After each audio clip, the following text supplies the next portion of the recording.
Good morning everyone. कल के video में जो है हमने क्या पढ़ा था, हमने जाना था राष्ट्रपति और संसद के बारे में। आज का जो वीडियो है वो है प्रधानमंत्री और मंत्रिपरिषद। ठीक है, संविधान के अनुच्छेद 74 के अंतर्गत एक ऐसी व्यवस्था की गई है कि राष्ट्रपति की सलाह के लिए एक मंत्रिपरिषद होगा जिसका प्रधान प्रधानमंत्री होगा। ठीक है, लोकसभा के बहुमत प्राप्त व्यक्ति, लोकसभा में जिस दल को बहुमत मिलता है और उस बहुमत दल के नेता को जो है राष्ट्रपति प्रधानमंत्री के रूप में नियुक्त करते हैं। प्रधानमंत्री अपने मंत्रिपरिषद के सदस्यों को चुनता है जिन्हें राष्ट्रपति के द्वारा नियुक्ति दी जाती है। ठीक है, जब चुनाव संपन्न होते हैं और जो दल लोकसभा में बहुमत प्राप्त करता है, लोकसभा में बहुमत प्राप्त दल का जो नेता है उसमें से अपना नेता चुनते हैं, उसे ही जो है क्या करते हैं, राष्ट्रपति के रूप में जो है प्रधानमंत्री के रूप में जो है राष्ट्रपति चुनता है। प्रधानमंत्री अपने मंत्रिपरिषद का विस्तार करता है, अपने मंत्रियों को चुनता है जिनकी नियुक्ति राष्ट्रपति द्वारा की जाती है। प्रधानमंत्री व्यवहारिक रूप में जो है सर्वाधिक शक्तिशाली होता है। हमने पढ़ा कि राष्ट्रपति जो है देश का कानूनी रूप से जो है क्या होता है, प्रमुख व्यक्ति होता है और सर्वाधिक शक्तियां जो है राष्ट्रपति में होता है, परंतु ये संवैधानिक या कानूनी रूप से व्यवहार में जो है उन शक्तियों का प्रयोग जो है प्रधानमंत्री करते हैं। इसके पहले वाले वीडियो में हमने क्या देखा था कि राष्ट्रपति जो भी कार्य करता है वो प्रधानमंत्री की अनुशंसा या उसकी सलाह पर करता है। कोई भी कार्य राष्ट्रपति जो है अपने स्वविवेक से नहीं करता है। इस प्रकार हम देखते हैं कि राष्ट्रपति की वास्तविक शक्तियों का प्रयोग जो है प्रधानमंत्री करता है। तो बच्चों समझ लीजिए आप अच्छे से कि कानूनी रूप से देश का सर्वाधिक शक्तिशाली व्यक्ति जो है राष्ट्रपति होता है, परंतु व्यवहारिक रूप में या वास्तविक रूप में जो है सर्वाधिक शक्ति जो है प्रधानमंत्री को प्राप्त है, क्योंकि राष्ट्रपति की जो शक्तियां होती है उसका प्रयोग जो है कौन करता है, प्रधानमंत्री करते हैं। ठीक है, प्रधानमंत्री को लोकसभा में बहुमत प्राप्त होने के कारण विधायिका और कार्यपालिका दोनों पर उसका नियंत्रण होता है। प्रधानमंत्री राष्ट्रपति व संसद के बीच जो है पुल का काम करता है, सेतु के रूप में काम करता है। लोकसभा विघटित हो जाने पर मंत्रिपरिषद समाप्त नहीं होती। अगली सरकार के गठन होने तक राष्ट्रपति को परामर्श देती रहती है। जैसे किसी दल का कार्यकाल 5 वर्ष पूरा हो गया, पूरा होने पर क्या होता है, देश में आम चुनाव संपन्न होते हैं, लेकिन लोकसभा तो विघटित हो जाती है, लोकसभा समाप्त हो जाती है, परंतु मंत्रिपरिषद अपने कार्य करते रहता है। तब तक वह अपना कार्य करते रहता है जब तक कि नया मंत्रिमंडल का गठन ना हो। ठीक है, प्रधानमंत्री की नियुक्ति व सरकार के गठन के लिए लोकसभा में बहुमत होना चाहिए। बहुमत का अर्थ है कि लोकसभा में कुल सदस्य संख्या का कम से कम आधे से अधिक का समर्थन होना चाहिए। यदि वर्तमान में लोकसभा में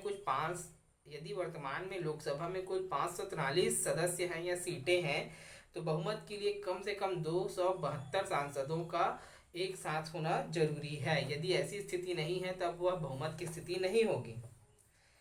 एक और स्थिति आती है कि इसमें आप आगे जो है जाएंगे तो सीखेंगे या पता चलेगा, मैं आपको बता दे रहा हूँ कि अब एक बात आती है कि लोकसभा के जो आम चुनाव हुए संपन्न हुए, 272 जो है किसी दल ने प्राप्त नहीं किया।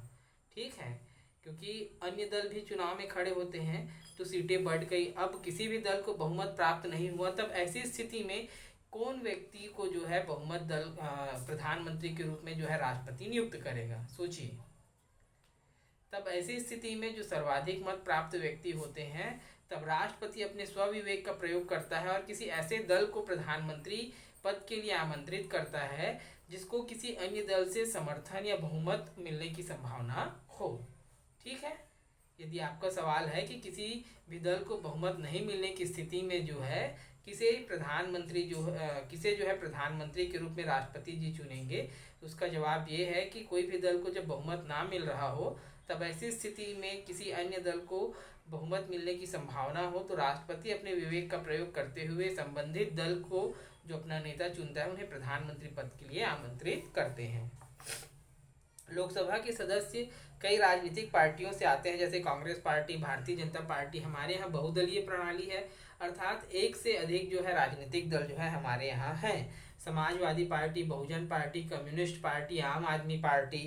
कई पार्टियां राज्य की विशेष भी होती हैं, जैसे AIMD डीएमके, ठीक है, AIAMADMK, तृणमूल कांग्रेस, शिरोमणि अकाली दल, असम गण परिषद, ठीक है। ऐसे बहुत सारे दल हैं जो किसी राज्य में विशेष होते हैं। हर एक पार्टी की अपनी विचारधारा होती है और नीति संबंधी प्रस्ताव होते हैं। आप देखेंगे कि बहुत सारे ऐसे दल हैं जो केवल किन्हीं राज्य विशेष में ही हैं, आगे किन्हीं भी दूसरे राज्यों में वो दिखाई नहीं देते हैं। हर पार्टी की अपनी अपनी अलग अलग नीतियां होती है, ठीक है, जिनको वे आधार बनाकर चुनाव लड़ते हैं। चुनाव के बाद लोकसभा में विभिन्न पार्टियों के सदस्य चुनकर आते हैं। अगर इनमें से किसी एक पार्टी के 272 या अधिक सांसद हो तो उसके नेता को प्रधानमंत्री के रूप में चुन लिया जाता है।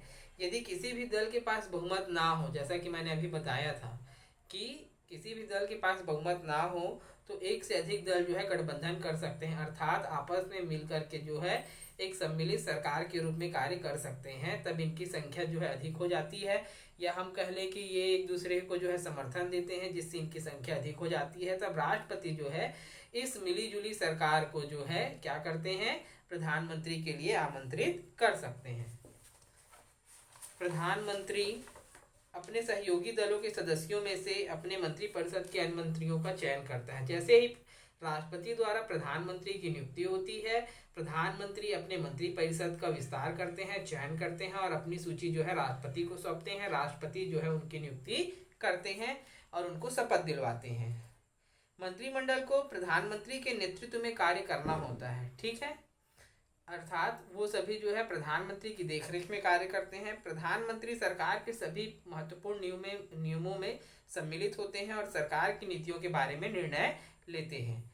हम यह कह सकते हैं कि केंद्रीय सरकार के संचालन की धुरी प्रधानमंत्री है, अर्थात जो है पूरा जो मंत्रिमंडल रूपी रथ है उसका जो चक्के हैं जिससे चलते हैं वो प्रधानमंत्री होता है।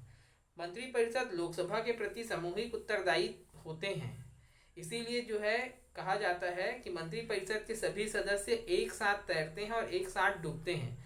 अर्थात अगर मंत्रिपरिषद के किसी भी सदस्यों द्वारा, एक मैं बहुत डीपली बता रहा हूँ कि मंत्रिपरिषद के सदस्यों द्वारा कोई भी विधेयक जब कभी प्रस्तुत किया जाता है और वो पास नहीं होता है तो ऐसा माना जाता है कि उनके पास समर्थन नहीं है, अर्थात उसके लिए जो है संपूर्ण मंत्रिपरिषद को अपने पद से त्यागपत्र देना होता है। इसलिए कहते हैं कि प्रधानमंत्री और मंत्रिपरिषद जो है सामूहिक रूप से उत्तरदायी होते हैं, अर्थात जो सरकार लोकसभा में विश्वास खो देती है उसे त्यागपत्र देना पड़ता है। तो यदि कोई मंत्री है और वो किसी कानून को या विधेयक को पास कराने के लिए संसद में प्रस्तुत करती है, वो पास नहीं होता है। वो पास कब नहीं होगा, जब इनकी संख्या अधिक है, इसलिए इनको प्रधानमंत्री पद के लिए आमंत्रित किया गया है। अब यदि वो उसको पास नहीं कर पा रहे हैं मतलब उनमें जो है बहुमत नहीं है, इसलिए उनको जो है अपने पद से त्यागपत्र देना होगा। सामूहिक उत्तरदायित्व की यह भावना है कि सारे मंत्री एक दूसरे के काम का समर्थन करेंगे और संसद में सार्वजनिक रूप से एक दूसरे की आलोचना नहीं करेंगे। यह माना जाता है कि सारे मंत्री एक दूसरे तथा प्रधानमंत्री की सहमति से कार्य करते हैं। यदि किसी एक मंत्री के विरुद्ध लोकसभा में अविश्वास प्रस्ताव पारित किया जाता है और वो पास हो जाता है तो संपूर्ण मंत्रिपरिषद को इस्तीफा देना होता है। मंत्रिमंडल के सदस्य राजनेता होते हैं और वे सीमित समय के लिए मंत्री होते हैं, अर्थात उनका कार्यकाल 5 वर्ष का होता है। इनका मुख्य काम नीतिगत निर्णय लेना और इसके अलावा विभागों के बीच एक कड़ी के रूप में काम करना है, ठीक है। ये जो है एक निश्चित समय के लिए चुने जाते हैं। इनका कार्यकाल 5 वर्ष का होता है। इनका 5 वर्ष का कार्यकाल कभी कभी जो है कम समय में भी समाप्त हो जाता है अगर अविश्वास प्रस्ताव पारित हो जाता है। तो इस स्थिति में इनका मुख्य कार्य होता है नीति निर्णय करना और अपने विभागों के लोगों के बीच एक कड़ी के रूप में काम करना। मंत्रिमंडल को राजनीतिक कार्यपालिका भी कहते हैं। इसके अलावा सरकारी नौकरों, पुलिस आदि का एक बड़ा ढांचा होता है जिसे प्रशासनिक कार्यपालिका कहते हैं। ये लंबे समय के लिए नियुक्त होते हैं या कह लें कि ये स्थायी इनकी नियुक्ति होती है और संबंधित विभाग के कामकाज में निपुण होते हैं जो इनकी सहायता करते हैं। इनकी मदद से सरकार अपनी कार्यपालिका संबंधी जिम्मेदारियों का निर्वाह करती है और मंत्रियों के द्वारा जो भी कार्य रूपरेखा तैयार की जाती है ये प्रशासनिक अमला उसको जो है अमली जामा पहनाते हैं, अर्थात उसको पूर्ण करते हैं। तो बच्चों ये था हमारा क्या, प्रधानमंत्री और मंत्रिपरिषद। कल के वीडियो में हम देखेंगे न्यायपालिका। किसी भी प्रकार का डाउट हो तो जरूर पूछेंगे। ओके बच्चों, थैंक यू।